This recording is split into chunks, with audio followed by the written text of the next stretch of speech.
On continue donc notre programme sur les océans avec une balade avec Eva Ternon, qu'on peut applaudir s'il vous plaît. Ça me fait très plaisir qu'elle vienne dans un festival d'astronomie parce qu'elle est océanographe, elle a un doctorat en océanographie et elle est chargée de recherche au CNRS et elle travaille au laboratoire d'océanographie de Villefranche et elle est spécialiste en fait de tout ce qui est échange chimique de toutes les petites bébêtes qu'il y a dans les océans. Et donc aujourd'hui, elle va nous parler un petit peu justement de tout ce qui se passe dans les océans, notamment avec les microalgues. Et donc voilà, je vous souhaite un bon après-midi avec Eva et bonne conférence. Merci. Du coup, j'en ai pas besoin. Bonjour, merci beaucoup d'être là et de venir assister à ma conférence. Donc cette année, ça a été une année particulièrement riche pour nous, les océanographes, notamment ceux qui travaillent dans les Alpes-Maritimes, parce que vous n'êtes peut-être pas sans savoir qu'on a accueilli la conférence des Nations Unies pour l'océan à Nice en juin 2025. Et cette conférence a été précédée par une conférence scientifique co-organisée par Ifremer et le CNRS, pendant laquelle nous, les scientifiques, on avait comme rôle en fait d'aller faire une sorte d'état des lieux des connaissances et d'établir une sorte de liste de recommandations, de priorités pour nos océans, enfin pour notre océan. Et en fait, c'était un petit peu particulier comme conférence pour nous, parce qu'en général, on est habitué à des conférences très spécialisées, puisque nous sommes formatés pour être des spécialistes, nous, en sciences, notamment en sciences naturelles, en tout cas en France. Et en fait, on avait des thèmes très onusiens, donc des thèmes très liés à la société humaine. Et donc, c'était quelque chose de très, très différent de ce dont on a l'habitude. Mais vous le voyez ici sur cette photo, que moi-même, je réalise des recherches en lien avec la société, puisque voilà, ça, c'est un instrument de mesure qu'on peut installer sur nos plages. Et puis, on va y revenir longuement pendant cette conférence. Et ici, vous voyez différentes communautés humaines, donc des plagistes, des touristes qui sont là pour leur plaisir, et puis des gens qui travaillent, là, des maîtres nageurs sauveteurs. Donc ça, c'est une photo qui a été prise au Pays Basque il y a 3-4 semaines. Et je ne vais pas spécialement revenir sur la conférence de l'ONU, je n'ai pas spécialement envie de parler de politique, on pourra en rediscuter si vous voulez aux questions à la fin. Je vais essayer de ne pas vous parler politique parce que c'est un peu difficile dans les temps actuels de ne pas le faire.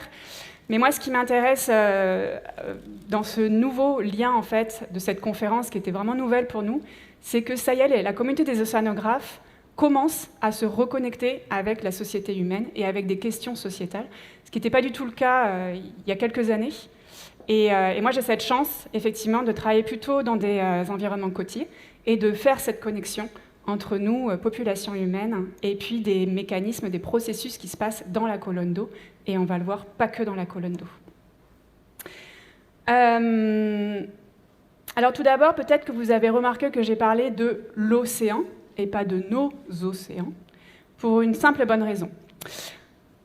Quand on regarde nos manuels de géographie, quand on est petit, on nous apprend que sur notre planète, il y a 5 océans, ils sont bien délimités. Ici, il y a une frontière, là, il y a une frontière, là, une frontière. Alors, je ne sais pas si vous avez déjà été dans les différents océans. Est-ce que vous avez vu ces frontières physiques ? Probablement pas. Donc ça, c'est vraiment quelque chose qui a été instauré par les nations, par les populations humaines, de définir comme ça des zones qui sont utiles pour nous après, parce qu'on aime bien les choses bien rangées, bien morcelées, etc.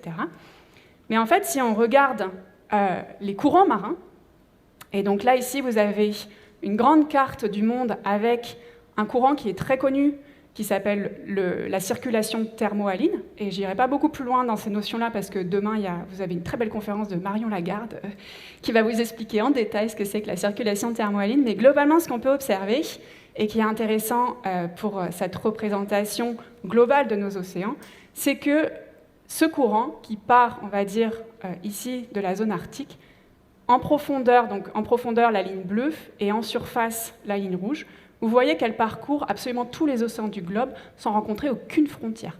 Donc en fait, il y a une énorme connectivité de notre océan, d'une région à l'autre, et c'est une aberration de parler des océans, c'est un océan unique.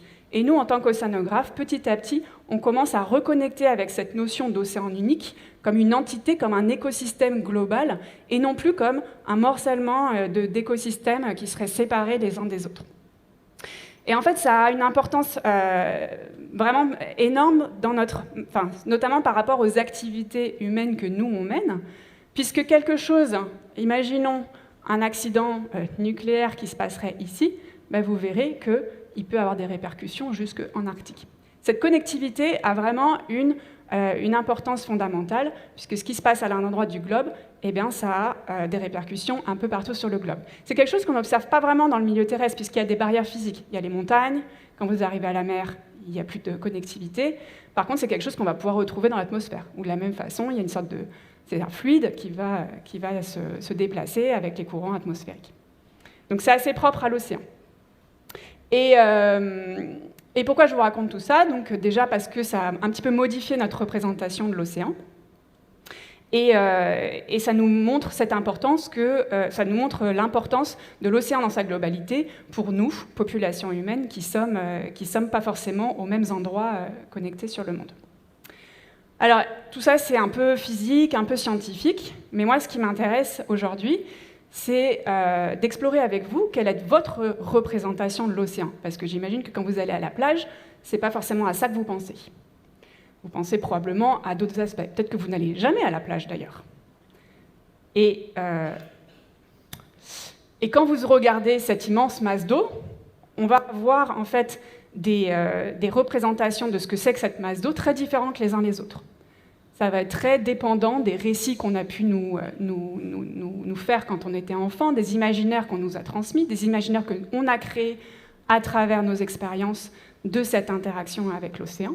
Et donc, on va regarder un petit peu les différentes palettes d'émotions qui peuvent être suscitées par cette interaction avec cette énorme masse d'eau.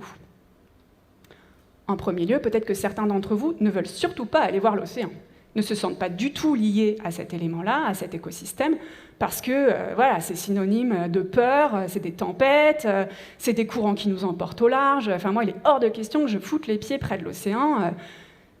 Pas pour moi, d'ailleurs, je ne sais pas ce que je fous là à cette conférence, parce que franchement, ça ne m'intéresse pas. À ces gens-là, je vous dirais que, vous verrez, c'est un peu plus complexe. En fait, malgré vous, vous êtes connectés à l'océan au quotidien. Il y en a d'autres pour qui l'océan, c'est cette flaque d'eau, là, géniale, qui nous sert de substrat. C'est très bien, on a pu, grâce à ça, conquérir le monde. Alors surtout, nous, monde occidental, c'est associé à des récits d'aventure, de colonisation, très largement véhiculés par nos manuels d'histoire.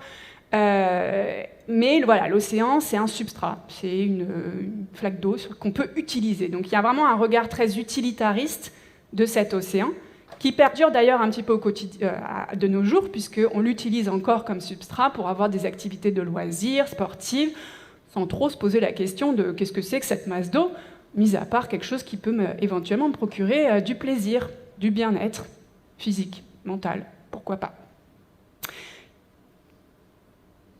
Après, il y a une autre palette d'émotions qui est plus sensorielle, sensitive.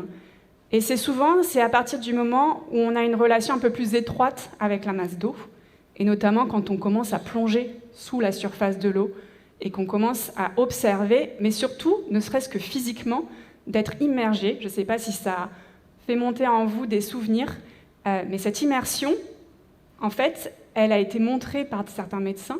Elle a cette capacité de ralentir notre rythme cardiaque, de rétablir une cohérence cardiaque. Et probablement en lien avec des souvenirs ancestraux de quand on était dans le liquide amniotique, c'est possible, ça n'a pas été encore vraiment exploré. Mais il y a vraiment ce bienfait sur notre corps humain qui est physique, qui est mesurable. Et d'ailleurs, certains médecins commencent à développer des thérapies spécifiques d'immersion des malades, notamment pour des pathologies lourdes comme le cancer, par exemple. Donc il y a une nouvelle branche de thérapie par les activités nautiques qui est en train de se développer parce qu'on a compris qu'il y avait un réel intérêt, bénéfice pour notre santé. En dehors de ça, ceux qui sont moins enclins à aller sous l'eau, la mer, elle fait un effort, elle se retire. Donc des fois, on peut aller sous l'eau sans aller sous l'eau. Et on peut avoir des pratiques conviviales sur le littoral, ensemble, en famille, entre amis. C'est notamment le cas que j'aime bien de la pêche à pied. Alors je l'aime bien pour plusieurs raisons. D'abord parce qu'effectivement, c'est une sorte de mouvement fédérateur. C'est un mouvement de transmission intergénérationnelle aussi. parce que c'est quelque chose qui s'est un petit peu perdu les 30-40 dernières années, mais c'est quelque chose que nos ancêtres faisaient beaucoup. Et il y a un réel engouement pour cette pratique, alors avec des effets négatifs évidemment, parce que souvent c'est l'été quand tous les touristes débarquent sur les côtes, et donc il y a un phénomène de surexploitation de la ressource à l'instant T, donc ça on peut dire que c'est un réel problème. Mais moi ce que je vois de positif là-dedans, c'est que il y a une sorte de reconnexion déjà avec notre milieu naturel, de recomprendre qu'on peut tirer sa subsistance de manière complètement autonome sans passer par le supermarché et aller chercher de quoi se nourrir dans le milieu. Et donc ça, moi je trouve que hier, ça fait un peu la transition avec le marathon là, des transitions d'hier, où on parlait quelles sont les solutions, etc. C'est que retrouver cette connexion au vivant et se dire que non, le vivant n'est pas forcément un élément qui peut être dangereux pour nous, mais au contraire qui peut nous aider à prendre notre indépendance par rapport à certaines institutions qui ne nous plaisent pas, comme le supermarché par exemple, c'est un signal, je trouve, positif sociétal. Alors, il y a un quatrième, je ne sais plus où j'en suis, mais probablement un quatrième bienfait que les océans nous apportent, donc toujours dans cette notion de subsistance, c'est évidemment la pêche. Donc la pêche, elle se pratique depuis... donc une doctorante de mon laboratoire a montré qu'elle se pratiquait au moins depuis le néolithique. Elle a pu retrouver des restes de nourriture aquatique dans des bols humains autour de la Méditerranée. Donc c'est une pratique très ancestrale, très ancrée dans les sociétés humaines. De nos jours, c'est moderne, donc il y a beaucoup de pêche sauvage avec des bateaux, mais il y a aussi de l'aquaculture, donc là où c'est plutôt de l'élevage proximité des côtes. Et donc, il y a un réel impact économique et puis un réel impact de bien-être par rapport à la subsistance que l'on peut avoir, nous, en tant qu'êtres humains, de cet océan.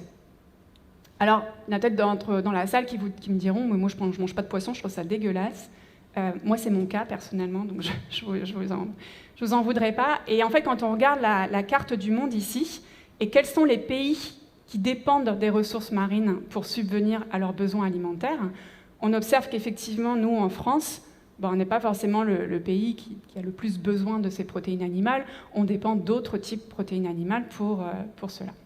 Par contre, si on regarde tous ces pays côtiers là, d'Afrique et surtout d'Asie du Sud-Est, ce sont des pays qui, eux, majoritairement, trouvent leurs ressources en protéines dans les organismes marins.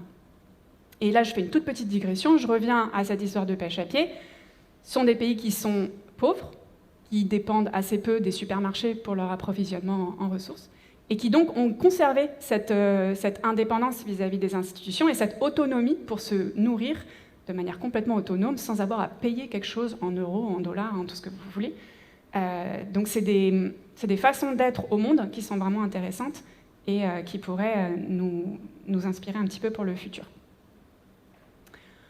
Alors pour ceux qui ne mangent pas de poisson, ne vont jamais à l'océan, qui ont peur de l'océan, etc., je vous disais tout à l'heure, mais malgré vous, vous y êtes liés. Et c'est cette figure qui vous le montre. Parce que l'océan, c'est un des plus grands régulateurs de notre climat, pour deux raisons principales. La première, c'est que par simple échange gazeux, l'océan va absorber à peu près un quart de la concentration du dioxyde de carbone atmosphérique. Alors il y a un autre processus un peu minoritaire dont je vous parlerai un petit peu plus tard. Pour le moment, ce n'est pas le moment. Donc je ne vous dis pas que parce que l'océan peut absorber tout ce dioxyde de carbone, allons-y, produisons-en plus. Mais voilà, sans l'océan, le climat actuel ne serait pas celui qu'on connaît, puisqu'il a un vrai puits de carbone atmosphérique. Par ailleurs, cette énorme masse d'eau à la surface du globe joue un rôle tampon et peut absorber jusqu'à 90% de l'excès de chaleur. Alors on ne sait pas jusqu'à quand, on n'arrive pas forcément à bien modéliser cela, on ne sait pas s'il pourra toujours jouer ce rôle et à cette hauteur-là, mais en tout cas pour le moment, c'est une masse d'eau qui absorbe la chaleur émise, en tout cas en trop-plein, de notre atmosphère. Alors pour résumer un petit peu cet aspect introductif de tous ces bienfaits, en tout cas de toutes ces relations qu'on a avec l'océan. Donc je vous ai parlé d'abord des palettes émotionnelles. Globalement, ceux qui ont un rapport privilégié avec l'océan peuvent vraiment en tirer un bien-être réel. Et d'ailleurs, il y a des sociologues qui ont essayé d'évaluer ça. Alors, c'est pas évident à quantifier. En tout cas, il a été montré qu'en période de crise, notamment crise financière, crise Covid, etc., les populations côtières, globalement, se portaient mieux parce qu'elles avaient accès à l'océan. Alors, je pense que c'est globalement vrai pour beaucoup d'écosystèmes, qu'ils soient terrestres, océaniques ou aquatiques, au sens large, mais il y a un vrai bénéfice de cette proximité à l'océan. Pour de nombreuses personnes dans le monde, donc à peu près 40% de la population, c'est une vraie ressource alimentaire du quotidien, donc c'est une subsistance essentielle. C'est aussi une large gamme de revenus, donc on pense tout de suite à la pêche, mais pas que. Il y a en ce moment, en Europe notamment, il y a une sorte de grand engouement pour les biotechnologies bleues. Donc il y a beaucoup de startups qui se créent pour essayer de créer des nouveaux matériaux, des nouveaux médicaments, etc. Et qui donc génèrent du chiffre d'affaires et puis qui est réinvesti ensuite. Donc c'est une source de revenus. Je vous parlais de rôle climatique ici. Donc malgré nous, cet océan régule notre climat et donc nous bénéficie au quotidien, à nous, la population à l'échelle du globe, et pas uniquement les populations qui vivent en milieu côtier. Et puis il y a un aspect dont je ne vous ai pas parlé parce que je n'ai pas trop le temps, mais je vais en dire 2 mots. C'est que depuis les années 70, il y a un engouement de la part de la communauté scientifique pour les éventuelles molécules à potentiel pharmaceutique issues des organismes marins. Alors pourquoi les organismes marins plus que les organismes terrestres ? Brièvement, dans le milieu marin, il y a des éléments chimiques qu'il n'y a pas dans le milieu terrestre. Et en fait, les organismes marins les utilisent et vont créer des molécules qui sont très originales qu'on ne retrouve pas du tout en milieu terrestre. Et donc, il y a eu cet engouement en se disant c'est super, ce milieu marin, c'est un milieu qu'on ne connaissait pas, parce que nous, on est une espèce terrestre, Homo sapiens, on ne va pas trop sous l'eau. Là, maintenant, on a des capacités technologiques pour nous amener sous l'eau. On va explorer toutes ces ressources génétiques possibles pour aller voir si on peut créer des nouveaux médicaments et puis devenir riche, parce que c'est quand même ça l'objectif. Et c'est un peu la raison pour laquelle je ne voulais pas vous le présenter, parce que, en fait, derrière, il y a quand même beaucoup les industries pharmaceutiques qui sont présentes, qui mettent de l'argent et qui, du coup, parce qu'elles mettent cet argent, en fait, dirigent un peu les thématiques de recherche. Et donc, on perd une certaine liberté, nous, en tant que chercheurs, d'aller explorer des thématiques qui nous plaisent, parce que on va aussi là où il y a des sous. Et donc, voilà, moi, je suis un petit peu critique. J'ai exploré moi-même, c'est un monde que j'ai côtoyé, donc, et je ne suis pas forcément très en adéquation avec les valeurs qui sont véhiculées par ce monde. Donc ça résume globalement les différents bienfaits que l'océan peut nous apporter. Et donc, vous l'aurez compris, peut-être là où je veux en venir, c'est qu'un océan en bonne santé, ce sont des humains en bonne santé. Et donc, je crois que pour certains d'entre vous qui avaient pu assister aux conférences d'hier, c'est un concept qui a déjà été abordé, c'est le concept de la santé unique, le One Health, qui occupe beaucoup la communauté scientifique, on va dire, depuis la fin des années 2000, communauté scientifique occidentale. Parce qu'en fait, ça fait bien rigoler les populations du Sud, populations indigènes, parce qu'elles, ça fait bien longtemps qu'elles prennent très soin de leurs ressources, parce que si demain, elles ne peuvent pas pêcher, elles meurent. Donc en fait, naturellement, chez elles, c'est complètement intégré qu'il faut prendre soin de sa ressource si on veut en profiter. Nous, il a fallu qu'on revienne dessus, qu'on réinvente un concept, qu'on réinjecte ça dans la communauté scientifique pour que petit à petit, ça infuse. On a quand même perdu beaucoup de temps. Donc là, ce schéma, je le trouve assez joli. En fait, il indique que ça, c'est un océan plutôt en bonne santé, qui nous apporte les bénéfices dont on peut tirer de l'océan, donc avec la santé, le travail, la nourriture, etc. Et que malheureusement, voilà, il y a différents aspects de nos activités humaines qui mettent en danger cette santé de l'océan et qui, on va le voir plus tard, du coup, nous mettent en danger nous-mêmes. Alors, un des exemples les plus éloquents de ce concept de santé unique en milieu marin, ce sont les microalgues. Je ne sais pas si vous avez déjà entendu parler des microalgues. Vous allez voir que dans un premier temps, les microalgues, c'est l'élément crucial de l'océan. Je vais vous présenter tout ça. Et vous allez voir que dans certains cas, ça peut aussi être quasiment notre pire ennemi. Alors, quand vous prenez une goutte d'eau, il y a environ 1 millier de microalgues. Vous n'irez plus jamais vous baigner de la même manière, parce que la prochaine fois que vous vous baignerez, en fait, toutes les parties de votre corps font corps avec des microalgues, des bactéries, des virus. Tout ça, ça fait un écosystème qui vous entoure, qui vous accompagne. Donc la prochaine fois que vous allez vous baigner, pensez à moi et à mes microalgues. Ces microalgues, elles vivent dans différents environnements, dans tous les environnements. En fait, elles ont colonisé tout l'océan. Donc elles peuvent vivre dans les pôles, dans les glaces des pôles même, dans des environnements tropicaux. Donc elles ont colonisé ces environnements qui ont des conditions physico-chimiques très différentes. Elles ont ils ont même une très grande plasticité, puisqu'il y a même certaines espèces qui peuvent vivre sous les tropiques, mais qui peuvent vivre aussi dans des milieux tempérés. Donc il y a vraiment une très grande plasticité métabolique et génétique de ces organismes. Et moi, je les trouve magnifiques. Elles sont, alors là, vous avez un exemple très loin d'être exhaustif sur ces planches. Ça fait entre, on va dire, 2 micromètres jusqu'à 120 micromètres au niveau de leur taille.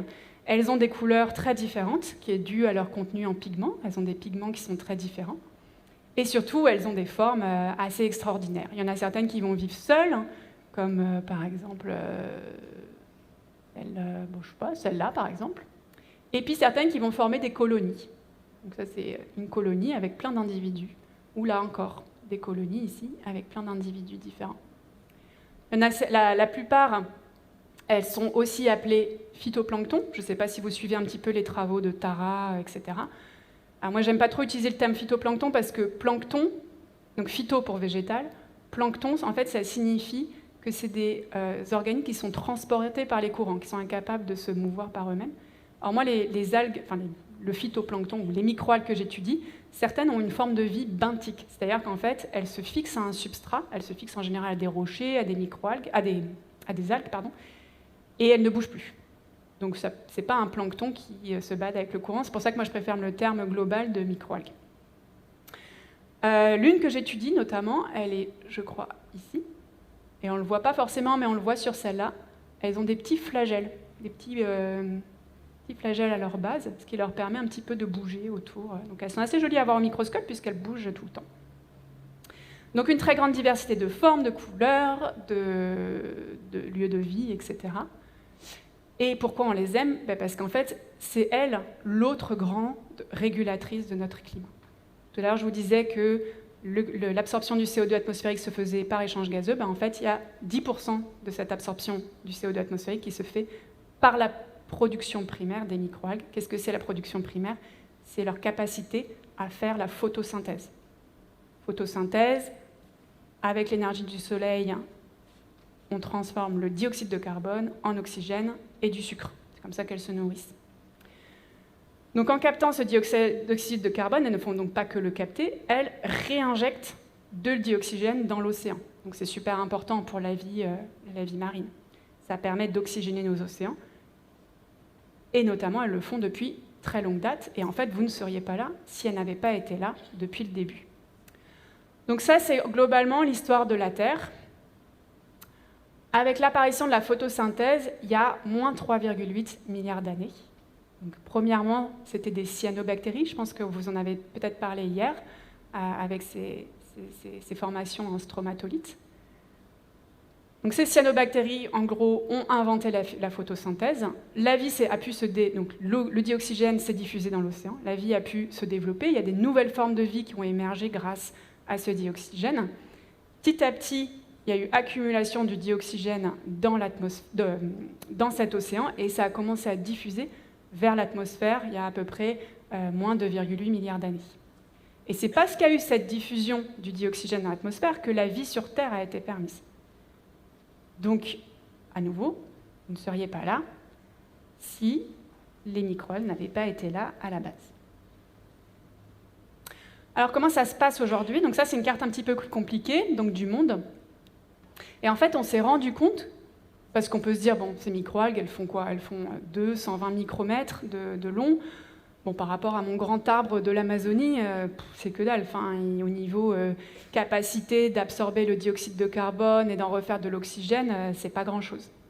Et bien, en fait, il y a un chercheur qui s'est amusé à la fin des années 90 à estimer quelle était la quantité de cette production primaire nette, c'est-à-dire quel est le dioxygène qui est vraiment relargué dans l'atmosphère, entre les espaces terrestres et les espaces aquatiques. Et en fait, il s'est rendu compte qu'environ 45% de la production primaire nette à l'échelle du globe, c'était fait par les microalgues. Donc en fait, quasiment autant que la biosphère terrestre, quasiment autant que nos grandes forêts tropicales. Donc là, il a vraiment montré qu'il y avait un rôle prépondérant de ces organismes microscopiques qu'on ne voit même pas à l'œil nu, qu'on ne connaît pas, mais qui sont capables de nous envoyer, de récupérer du dioxyde de carbone et de nous envoyer du dioxygène quasiment autant que la biosphère terrestre. Au-delà de ça, et là ça concerne plutôt les gens qui aiment bien manger des produits de la mer, les microalgues, c'est le maillon premier du réseau trophique marin, de la chaîne alimentaire. Les microalgues, c'est l'espèce végétale, un peu à l'instar des feuilles et des herbes que vous aurez ici en milieu terrestre, qui vont être grignotées par des petits crustacés, qui eux-mêmes vont être mangés par les poissons, etc., jusqu'à la fin de la chaîne alimentaire. Donc sans microalgues, il n'y aurait pas d'organismes marins qu'on pourrait consommer. Donc c'est aussi un effet important si on est anthropocentré et qu'on pense quels sont les effets sur nous qui sont importants. Mais voilà, la diversité, en tout cas, la biodiversité marine serait complètement différente. Enfin, et vous êtes probablement pour beaucoup d'entre vous venus en voiture, c'est les microalgues dans le passé, et ben c'est grâce à elles qu'on a du pétrole aujourd'hui en fait. Pétrole, gaz naturel, etc. Alors pas que elles, mais en très grande partie. Puisque quand elles meurent, elles tombent au fond des océans et elles s'accumulent petit à petit. Et après, par des phénomènes géologiques où elles sont enfouies, réenfouies, etc., au cours des millions d'années qui s'écoulent, le pétrole peut se former. Donc en fait, vous avez des bénéfices actuels auxquels on ne pense pas forcément, qui ont été générés par ces microalgues qui sont, je vous rappelle, présentes sur Terre depuis plusieurs milliards d'années. Et enfin, pour les esthètes, les microalgues, c'est aussi des bâtisseuses de paysages. Là, vous avez les falaises d'Étretat, qui ont été créées dans les périodes géologiques passées par la sédimentation au fond des océans de plusieurs espèces calcaires, mais en particulier de cette espèce-là, ce qu'on appelle une coccolithophore, qui petit à petit, parce qu'elle forme des proliférations très importantes, là c'est une prolifération récente qu'on voit par satellite, et je ne sais pas si vous voyez là, c'est les Cornouailles en Angleterre. On peut les voir, elles sont très importantes, elles peuvent se développer de manière assez spectaculaire. Et donc quand elles forment ces proliférations, au bout du compte, elles meurent, elles sédimentent dans la colonne d'eau et elles vont aller se déposer au fond de la colonne d'eau et pareil, petit à petit, au cours des temps géologiques, ça va former des sédimentations et là on voit bien d'ailleurs les strates sédimentaires là, sur les falaises, ça va former petit à petit. Donc elles sont, malgré vous, en fait, dans votre quotidien, ces microalgues, même si vous ne les connaissez pas, parce que vous respirez, parce que vous utilisez du pétrole, parce que vous observez votre paysage, etc. etc. Mais, il y a certaines espèces, c'est plutôt Mr. Hyde, c'est-à-dire qu'elles nous ont plutôt délétères. Et je vous présente le groupe des dinoflagellés.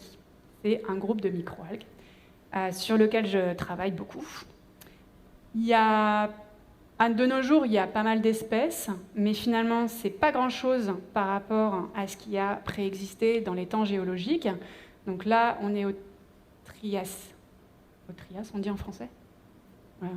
Au Trias, et là, ici, en haut, c'est le présent. Et donc, vous avez les deux grands groupes de dinoflagellés, les goniolacés et les péridinacés. Et on observe qu'à certains temps géologiques, notamment à peu près en concomitant avec les dinosaures, il y avait jusqu'à 200 espèces de goniolacés et que là, au cours du temps, ça s'est plutôt réduit. Actuellement, on en a un petit peu moins. Et ce qui m'intéresse dans ce graphique, en fait, c'est de vous montrer à quel point elles sont anciennes, ces microalgues, et qu'elles ont eu beaucoup de temps pour évoluer génétiquement. Elles ont mis énormément de temps. Et elles ont développé une spécificité, celle de produire des phycotoxines. Alors, c'est quoi une phycotoxine ? Ça ressemble à peu près à ça. Alors, je ne sais pas si vous avez déjà fait de la chimie dans votre vie, mais globalement, c'est des enchaînements d'atomes de carbone, d'oxygène, etc., qui sont organisés comme ils sont organisés. Il y a plein de familles différentes. Là, je vous ai montré que 3 exemples, mais il y en a plusieurs centaines. Et pourquoi on les appelle des phycotoxines ? Parce qu'elles sont toxiques contre les mammifères, enfin, sur les mammifères. Et là, c'est assez intéressant parce que dans le milieu marin, elles ne sont pas nécessairement toxiques contre les organismes marins, sauf les mammifères. Et donc là, c'est nous, en tant qu'êtres humains, donc là, je commence déjà à vous parler un petit peu de notre rapport aux microalgues, mais nous, en tant qu'êtres humains, on a dit « Ah, c'est toxique pour nous, donc c'est dangereux, donc berk, donc voilà ». C'est quelque chose dont il faut vraiment se méfier. Qu'est-ce que ça implique pour la santé humaine? Alors, je vais vous présenter un premier aspect qui est beaucoup travaillé dans la communauté scientifique, qui est la toxicité par voie alimentaire.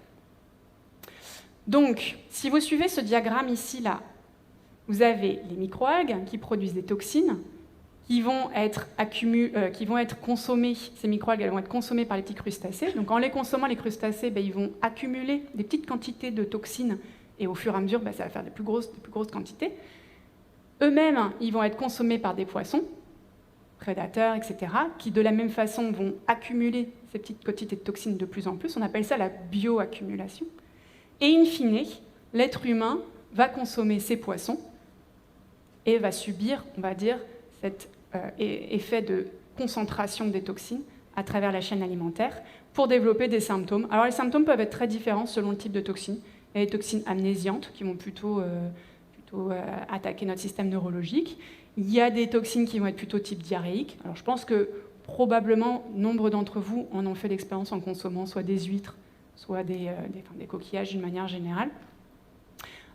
Sous les tropiques, c'est un petit peu moins rigolo. Ils ont ce qu'on appelle la ciguatera ou la gratte, pour ceux qui connaissent. Et là, il y a des effets neurologiques un peu embêtants et en plus qui peuvent perdurer dans le temps. Donc, c'est pas forcément très rigolo. Mais en général, les populations du coin savent exactement où aller pour éviter ce genre de problème. Et d'ailleurs, James Cook en a fait les frais lui-même, puisqu'il rapporte dans un récit en 1774 les effets sur un de ses compagnons de voyage. Ses lèvres ont enflé de manière très extraordinaire, il s'est couvert de plaques rouges, et en même temps, ses mains et ses pieds le grattaient d'une telle manière que c'était improbable, comme s'il était en feu, enfin bref. Il décrit vraiment les effets de la ciguatera, parce qu'il était à Tahiti à ce moment-là, et ils ont consommé un poisson qui était malheureusement contaminé.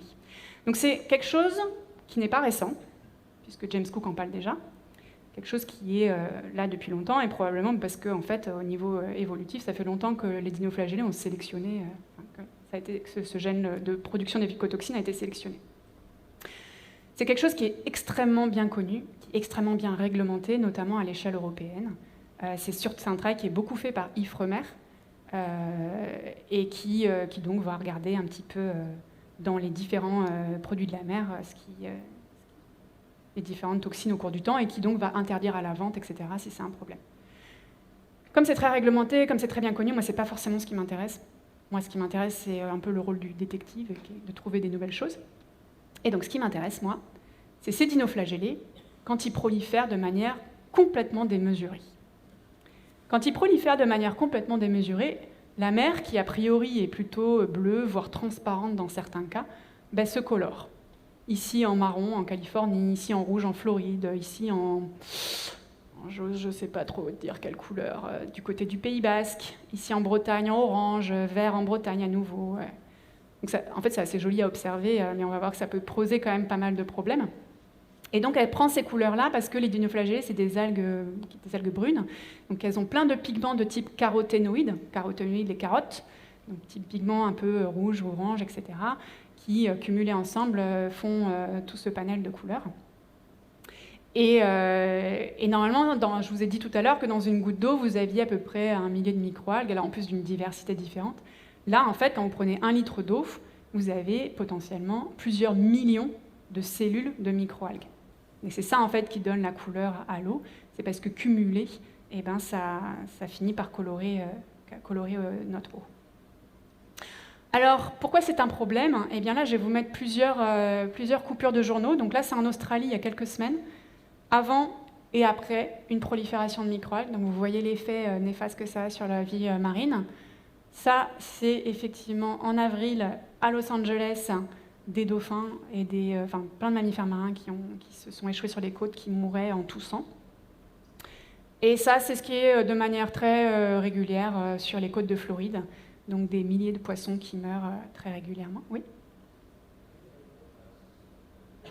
Non. C'est vrai, mais justement, c'est une très bonne remarque, vous allez voir pourquoi.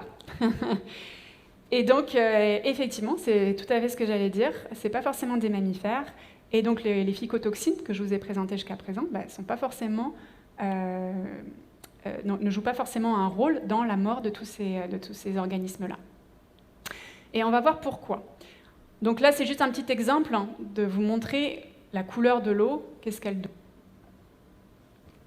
devient pendant la prolifération.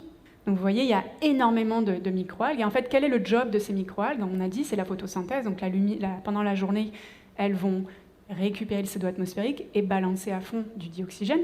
Mais la nuit, elles respirent, donc comme les arbres. Donc elles font l'inverse. Elles récupèrent l'oxygène du milieu et elles balancent à fond du dioxyde de carbone dans l'eau. Quel effet ça a sur la chimie de l'eau? Donc ici, c'est pendant une prolifération. Vous avez de ce côté-là le pH de l'eau et de ce côté-là la concentration en dioxygène de l'eau.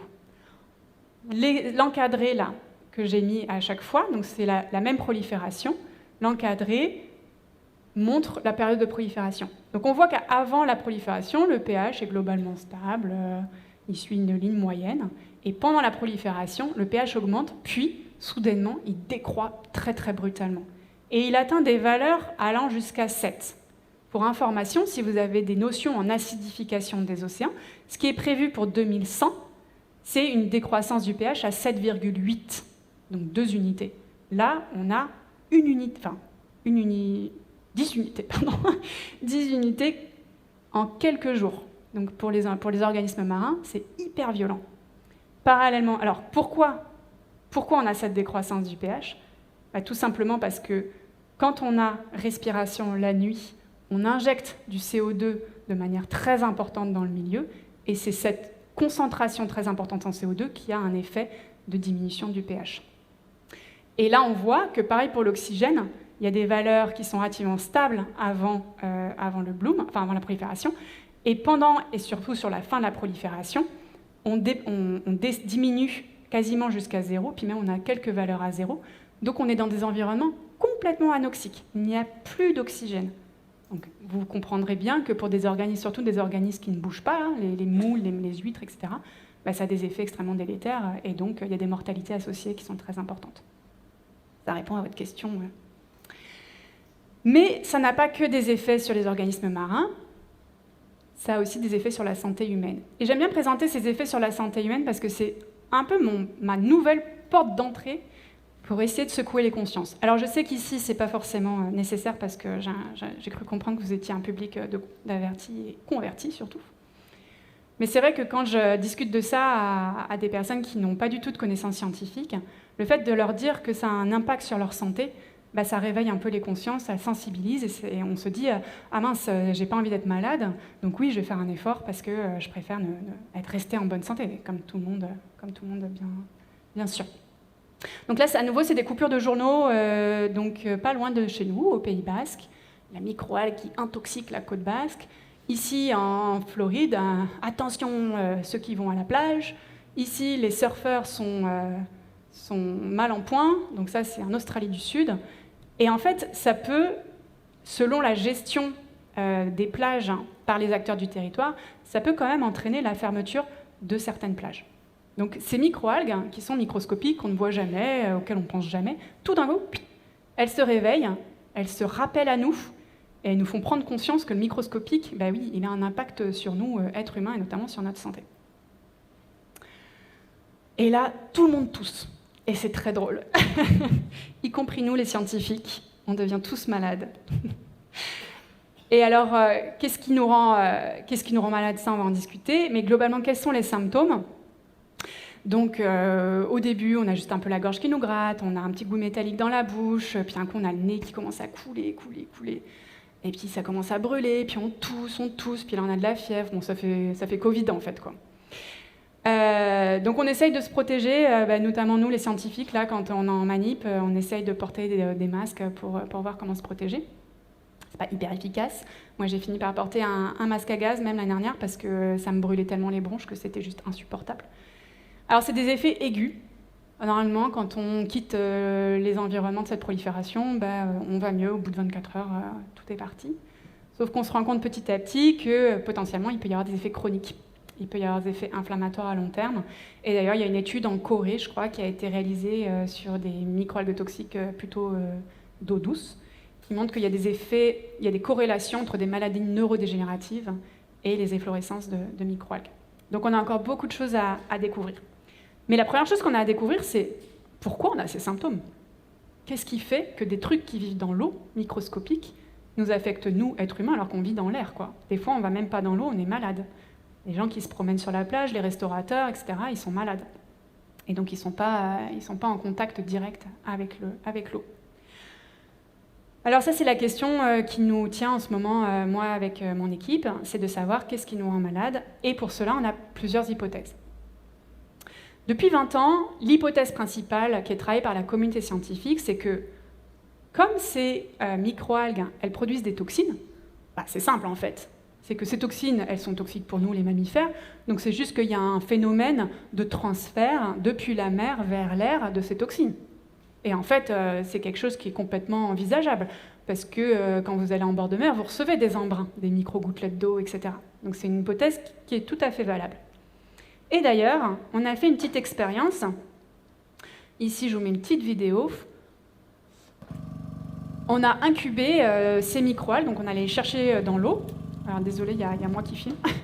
Et en fait, on les a incubés dans un aquarium qui est complètement fermé. Et on recrée, donc là vous voyez en détail, quand ce sera moins flou, les microalgues qui sont par ici, qui forment même des accumulations à la surface. Pardon, je monte sur mon ordinateur, pardon. Donc ça, ce sont toutes les microalgues. Mais alors moi, ce qui m'intéressait, je ne sais plus si la vidéo revient, c'est que vous voyez toutes ces petites gouttelettes toutes les petites gouttes d'eau là, enfin en fait pas d'eau mais de gaz justement. Vous voyez là, toute cette c'est une waterfall, une cascade, ouais c'est ça, une cascade que l'on recrée et qui a été pardon, je vais quand même revenir là. C'est une cascade que l'on crée artificiellement et qui est censée reproduire la façon dont les vagues se brisent sur le littoral. Donc en fait, on va recréer des embruns, pour faire simple, on va recréer des embruns, ça va générer une évacuation de ce qu'on appelle des aérosols, c'est-à-dire ces micro-gouttelettes d'eau qui sont envoyées vers l'atmosphère parce qu'il y a une vague qui se brise sur l'eau. Et ces micro-gouttelettes d'eau, en fait, elles peuvent contenir des toxines. Et effectivement, quand on les analyse, puisqu'on a des moyens d'analyser ces micro-gouttelettes d'eau, on retrouve bien des toxines, c'est vrai. Donc on a pu confirmer que les toxines, effectivement, peuvent passer dans l'atmosphère. Mais quand on essaye de faire des mesures sur le terrain directement, donc dans un environnement beaucoup plus compliqué, avec du vent, des vagues dans tous les sens qu'on ne maîtrise pas du tout, là on a vachement mal à retrouver les toxines dans les micro-gouttelettes d'eau.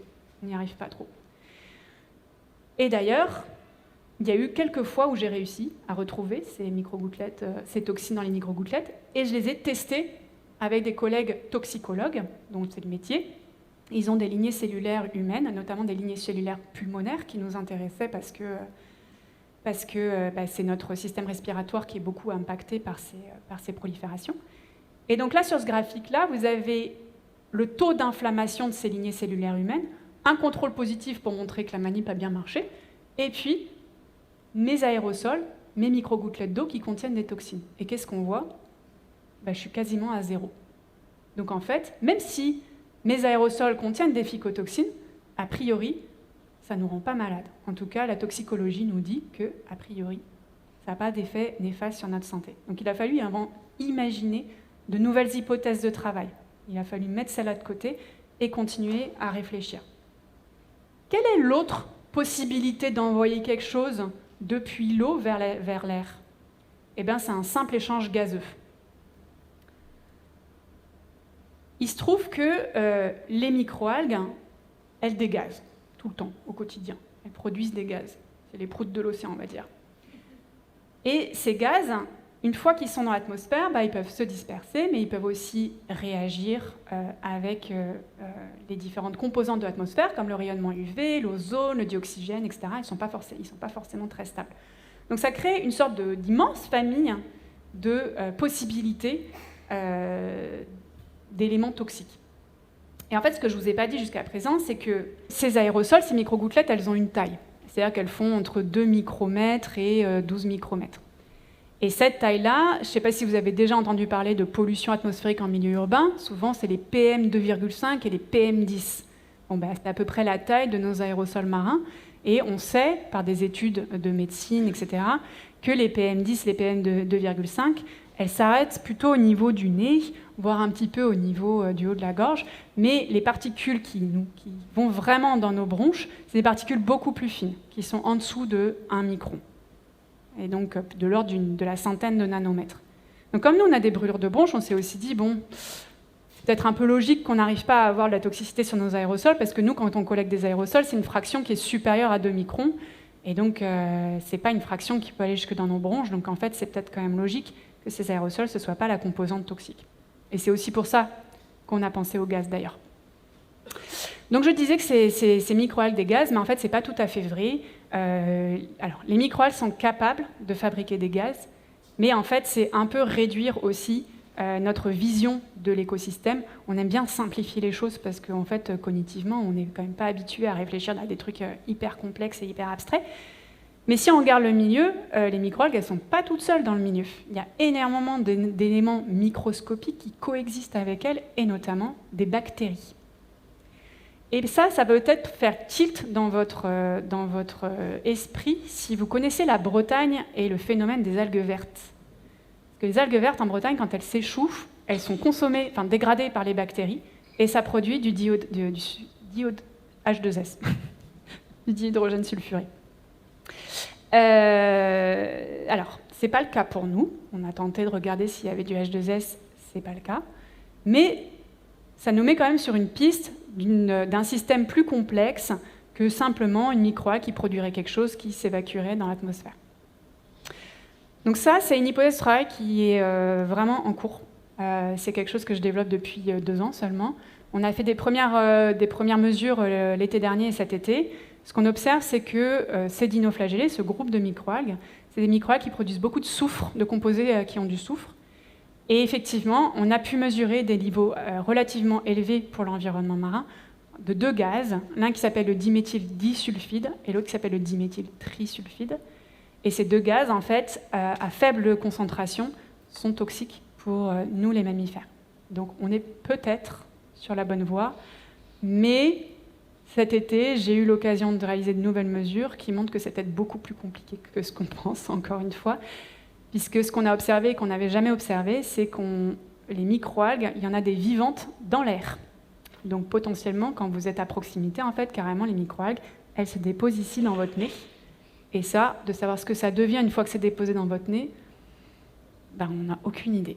Donc on travaille avec des toxicologues, on travaille avec des médecins. Les médecins nous suivent aussi, nous, en tant que scientifiques, pour savoir un petit peu comment notre santé évolue. Donc on sert un peu de cobaye aussi, même si on essaye de se protéger au maximum. Et voilà, si vous voulez connaître la suite, il faudra me réinviter. Et donc ces microalgues, donc il y en a, je vous ai dit, il y en a en France, des effets prolifératifs comme ça qui ont des impacts sur notre santé directement, juste par voie respiratoire. Il y en a en France, il y en a aux États-Unis, il y en a un petit peu de manière dispersée dans le globe. Et en fait, ce qu'on observe, c'est qu'il y a de plus en plus de prolifération, et ça augmente avec le temps. C'est un peu biaisé parce qu'il y a aussi de plus en plus de monitoring. Le monitoring, c'est les suivis au quotidien de ces proliférations.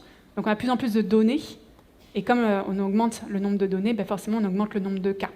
Donc il y a des petits biais, il faudra voir dans le futur avec les séries temporelles qu'on peut avoir si ça se maintient comme tendance. Et encore une fois, ce n'est pas quelque chose qui est nouveau, puisque peut-être vous avez déjà lu la Bible, mais la mer de sang dans la Bible, c'est probablement une marée rouge d'algues toxiques. C'est des choses qui ont été observées et rédigées dès l'an 600 au Japon, qui ont été à nouveau observées à plusieurs reprises par des explorateurs comme Darwin, Hart, ou plus récemment par Davis dans le golfe du Mexique. Donc c'est des phénomènes qui sont naturels. Vraiment, ça, c'est pas quelque chose qui a été généré par les activités humaines, c'est vraiment des phénomènes qui sont naturels. Par contre, ce qui est moins naturel, c'est l'augmentation de ces cas. Donc, je vous disais, il y a quand même ce biais de monitoring qui augmente, Mais globalement, selon les zones, dans les zones, on va dire, où des séries temporelles sont suffisamment longues, on voit quand même qu'il y a une augmentation de ces cas, et surtout, il y a une augmentation de l'intensité de ces proliférations. Et quand on regarde les modélisations du GIEC, et quand parce qu'on ne comprend pas encore vraiment bien quels sont les facteurs environnementaux qui vont favoriser ces proliférations, on sait que l'acidification, par exemple, des océans, vont favoriser ces espèces-là au détriment d'autres, donc probablement vont favoriser ces proliférations. La dégradation de nos environnements. En fait, ce qu'il faut savoir, c'est que c'est des espèces qui sont très résistantes. Et donc là où certains phytoplanctons ne vont pas pouvoir résister aux conditions dégradées du milieu, elles, c'est bon, j'occupe la place et je me développe. Donc c'est un peu, on va dire, par phénomène d'occupation d'une niche qui n'est plus occupée par d'autres. Donc on peut s'attendre dans le futur à avoir une augmentation des cas, et notamment parce qu'avec le réchauffement des masses d'eau, elles ont de plus en plus d'espace géographique pour se développer, puisque certaines d'entre elles sont plutôt des espèces tropicales, et donc quand les eaux se réchauffent, elles peuvent coloniser de plus en plus d'espace. Alors moi, ce qui m'intéresse aussi, c'est de regarder, d'essayer de comprendre quel regard on a sur ces événements. Là, je viens de vous parler de tout ça, je me demande si vous êtes plutôt horrifiés, si vous êtes plutôt à vous dire « mais quelle horreur, j'irai plus jamais sur la côte basque ». Et en fait, donc je commence un travail avec une ethnologue justement pour essayer de comprendre un peu ces mécanismes de perception de ces proliférations. Parce que si vous lisez les médias, effectivement, vous allez rester à cet aspect horrifié, puisque vous voyez les mots, le vocabulaire qu'ils utilisent, quoi. Risque, intoxique, ça a l'air hyper dangereux. Moi, j'ai pas du tout envie d'y aller. Mais en fait, si vous les regardez, c'est hyper beau, c'est très esthétique. Vous avez vu, un petit vaisseau comme ça qui s'en va, qui va partir, vivre sa vie dans la colonne d'eau. Il y a certaines espèces qui sont toxiques, mais qui sont aussi bioluminescentes. C'est-à-dire que la nuit, elles font des paysages absolument extraordinaires. Donc on peut aussi avoir un regard un petit peu différent sur ces objets-là. Alors oui, nous, en tant qu'êtres humains, on se dit « mince, on va pas pouvoir aller à l'eau pendant une semaine, c'est chiant, c'est notre pratique, on est empêchés, mais quelle privation de liberté, mais c'est n'importe quoi, ces organismes microscopiques qui nous empêchent de vivre, on dirait le Covid ». Oui, mais en fait, c'est des organismes aquatiques, ils ont autant le droit d'être là que nous.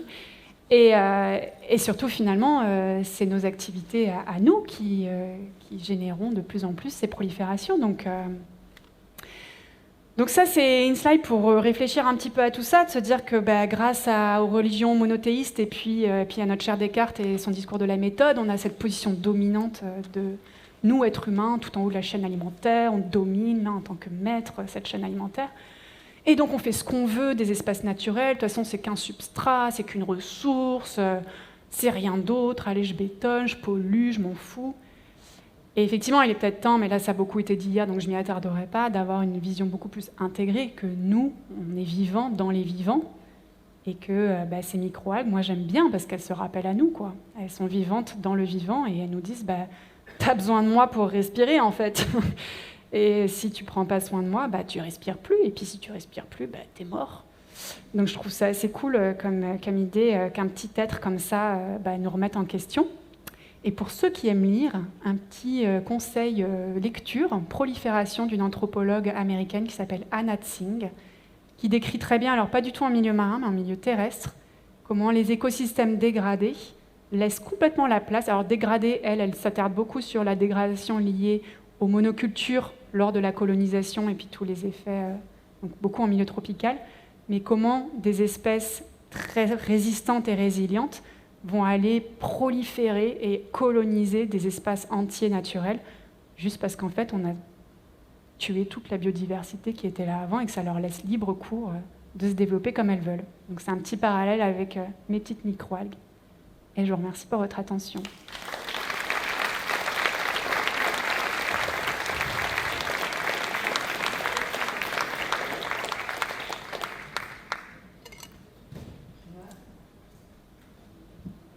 Ouais. Merci pour cette sublime conférence.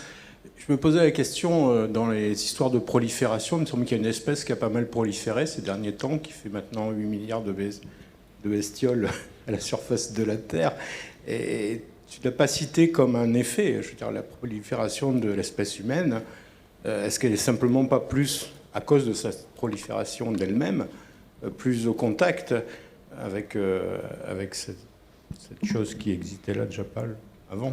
C'est la concentration humaine sur le littoral? Oui, tout à fait, oui. Ça a forcément un effet... Comme je disais au début, en fait, l'espèce humaine, c'est pas une espèce marine, hein.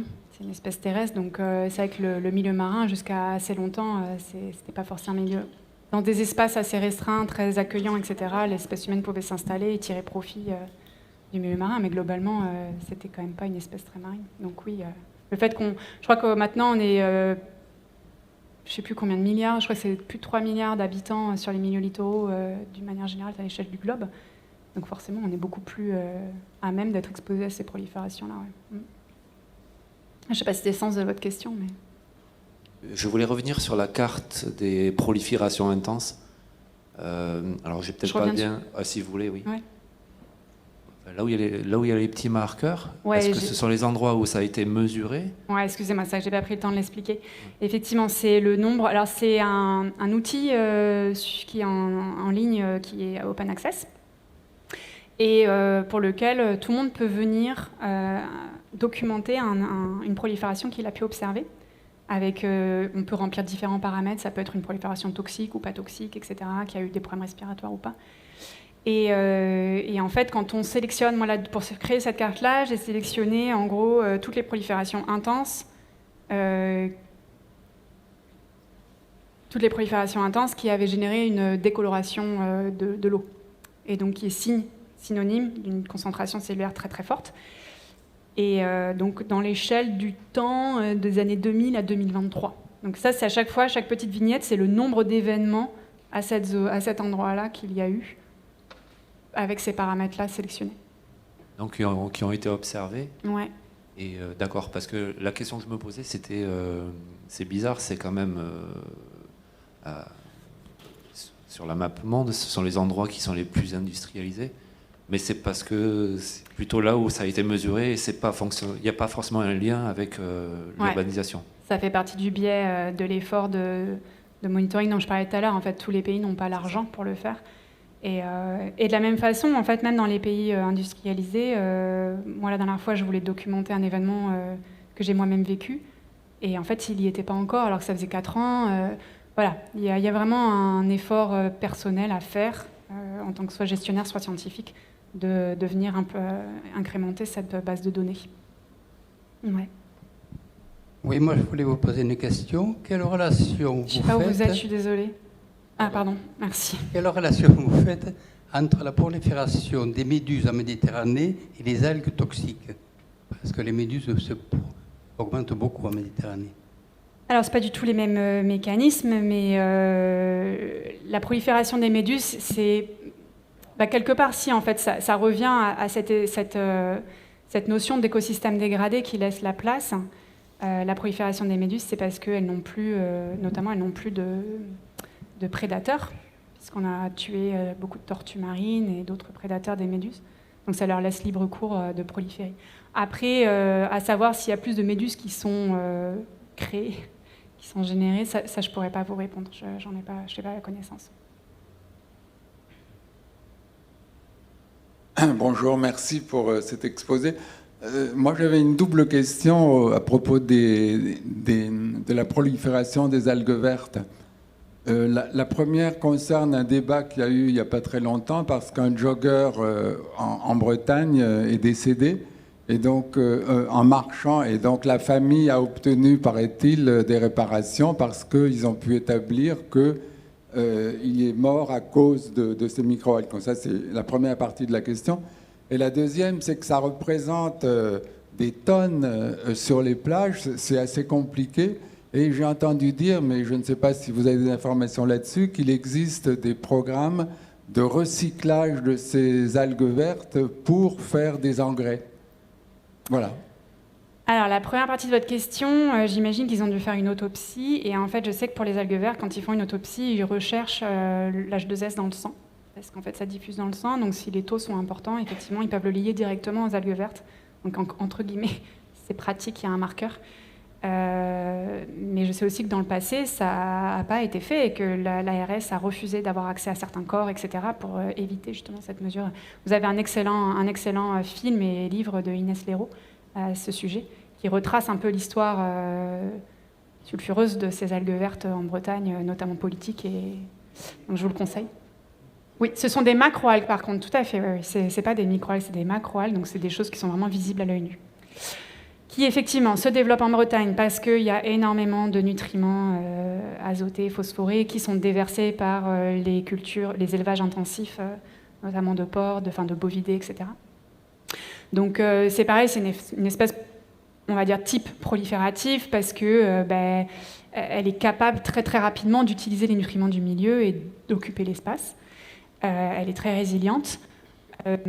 Mais par ailleurs, c'est une algue qu'on peut manger, en fait, on peut la consommer. Ça fait partie de la famille des ulves. Donc c'est une espèce qu'on peut consommer. On a des collègues chercheurs à la station biologique de Roscoff, en Bretagne, qui travaillent un peu sur ces aspects-là de consommation. Vous avez le même problème des sargasses, je ne sais pas si vous avez entendu parler de ça, dans les Caraïbes, qui pareil, prolifèrent de manière assez intempestive. Et eux, je sais qu'ils ont un programme pour générer des briques. C'est quelque chose qui existe au Mexique, notamment. Ils essayent de créer des matériaux à partir des sargasses. Alors, j'ai pas forcément entendu parler de cet aspect pour réinjecter pour les engrais, mais j'imagine que c'est complètement envisageable parce que, en fait, c'est pas fait avec les ulves parce que c'était pas forcément quelque chose qui était très développé au début du XXe siècle, mais c'était beaucoup fait avec les algues type fucoïdes, etc., qu'on trouve beaucoup en Bretagne. Il les récupérait, donc c'est cette laisse de mer là, que la mer laisse. Qui récupère, il la laisse au soleil, à la pluie surtout, pour dessaler. Et au bout d'un moment, il les met dans les champs et ça fait des engrais. Ouais. Donc on peut tout à fait imaginer que pour les ulves, on puisse faire la même chose. Mais par contre, il faut les récupérer avant que ça se dégrade. Parce qu'en fait, ce qui se passe, c'est que quand vous avez ces marées vertes, c'est assez impressionnant. Hein. Ça fait des tapis grands comme ça. Et donc au soleil, c'est très rapide. La dégradation bactérienne, la bactérie, si elle a à manger, elle y va vite. Hein. Donc, ouais. Oui, bonjour. Pardon. Merci pour votre exposé. On a vu des dauphins échouer.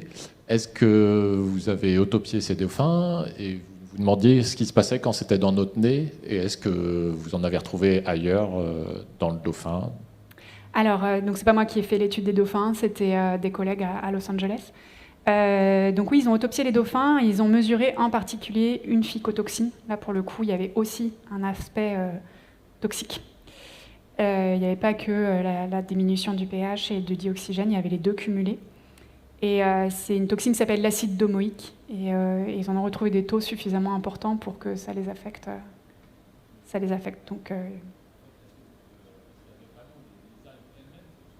alors ça, ils n'ont pas regardé. Puis moi, là, ce dont je vous ai parlé, ces algues qu'on retrouve dans l'air, c'est un résultat que j'ai eu il y a 2 semaines. Donc c'est vraiment, là, je reviens du terrain et on a pu mesurer ça pour la première fois. Après, oui, forcément, je veux dire, elles sont dans l'eau, ils sont dans l'eau aussi, donc forcément, quand ils avalent de l'eau, ils doivent en avoir un petit peu partout dans l'organisme. Hein. C'est pour ça, d'ailleurs, qu'ils sont affectés. Ça, on ne sait pas. On sait que certaines... Alors là, pour le coup, c'est pas lié à l'oxygène, à la diminution de pH et tout.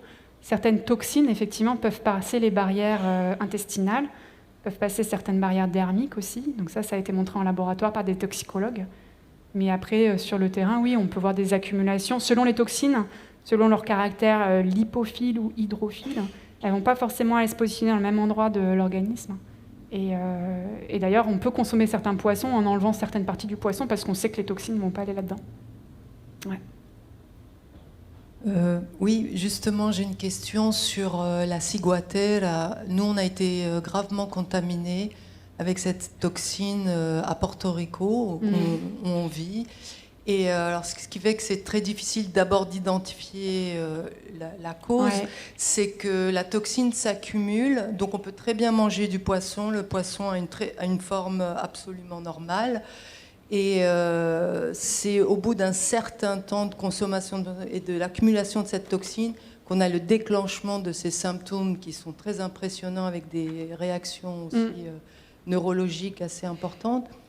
Ma question, c'est D'abord, d'après ce que j'ai compris, c'est surtout les poissons des zones chaudes qui seraient plus affectés par cette toxine. Donc on a arrêté de consommer poissons des Caraïbes et que les poissons d'eau froide seraient pas... Ça, je ne sais pas si c'est vrai ou pas. Et ma deuxième question, c'est est-ce que c'est le réchauffement climatique ou la pollution qui détériorerait, je ne sais pas, les coraux, des choses comme ça, qui ferait... Est-ce qu'il y a une augmentation de cas qu'on a notés ou est-ce que ça reste un phénomène naturel Alors, c'est clairement un phénomène naturel. Encore une fois, vraiment, les populations indigènes savent où il ne faut pas aller pêcher, ce que touristes ou néo-iliens ne savent pas, et donc vont pêcher à des endroits qui, effectivement, peuvent être contaminés. Alors, attendez, la première partie de la question, donc la ciguatera, c'est dû à une microalgue qui s'appelle Gambierdiscus. Et si vous voulez en apprendre plus, je vous invite à aller regarder les travaux de Mireille Chinin, qui est basée à Papeete, à Tahiti, qui travaille exclusivement sur la ciguatera et sur Gambierdiscus, pour essayer de mieux comprendre justement ces aspects toxiques. Donc elle travaille aussi avec un milieu médical, donc elle a vraiment cette double approche en écologie et en milieu médical, pour mieux comprendre le lien entre les deux. Donc oui, tout à fait, on observe qu'effectivement il y a des effets chroniques pour ces toxines, notamment la ciguatera. C'est probablement la toxine la mieux documentée, la maladie la mieux documentée parmi toutes celles qu'on connaît. Donc pour le coup, vous devriez trouver un peu de littérature là-dessus assez bien expliquée. Et la deuxième partie de la question, c'était le réchauffement climatique. Non. Alors effectivement, c'est une microalgue Gambierdiscus, c'est une microalgue qui est tropicale uniquement. Mais comme je disais, avec les effets de réchauffement des masses d'eau, elle est apparue, ça y est, aux Canaries. Et plus récemment, on vient de la détecter en Méditerranée. Donc nous, effectivement, on s'attend qu'avec les effets de vagues de chaleur et tout, qui sont réguliers, notamment en Méditerranée, on attend à ce qu'elles s'installent véritablement et que potentiellement, dans les 30-40 prochaines années, il y ait des ciguateras qui apparaissent en Méditerranée. Donc on verra. On verra. Après, ce n'est pas le réchauffement qui va faire qu'elle prolifère plus, c'est juste ça étend son aire de distribution. Ça lui permet de s'installer dans de nouvelles zones.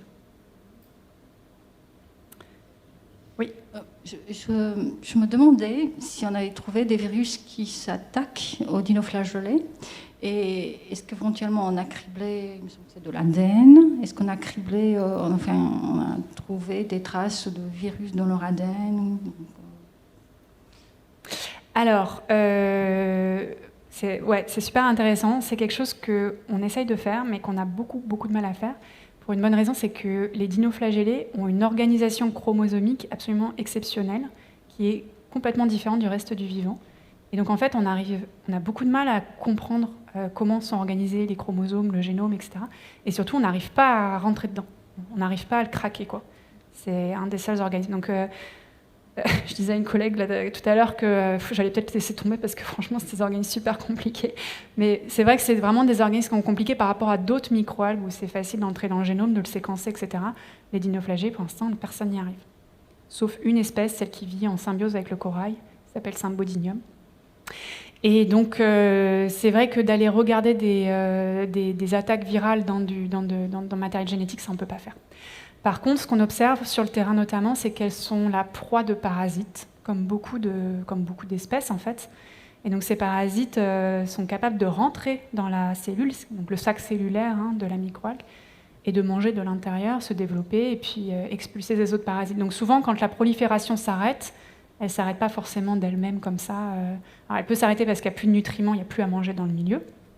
Mais souvent, elle s'arrête parce qu'il y a du parasitisme. Ou alors éventuellement il y a un développement de prédateurs. Mais c'est assez régulier qu'on observe du parasitisme. Le viral en océan, c'est très récent.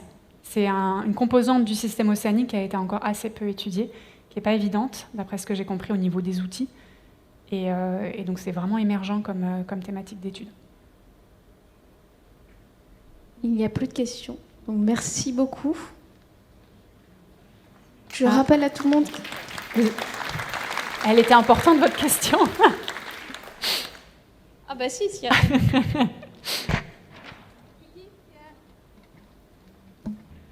Bonjour et merci pour votre exposé. Moi, je voudrais savoir si le poisson congelé est débarrassé de ces de ces algues? Très bonne question. Je ne vais pas pouvoir répondre. Je crois que ça dépend des toxines, dans mon souvenir. D'accord. Ouais. Elles sont pas toutes... en général, elles sont quand même... la plupart sont stables thermiquement. C'est que moi, certaines des miennes, je les ai bouillies à 100 degrés pour voir ce que ça faisait. Et, elles sont toujours là. Elles ne sont pas perdues. Donc, la plupart sont stables dans le chaud et dans le froid. Mais je pense qu'il y en a certaines qui se dégradent, ouais. Voilà. Merci. Merci à vous.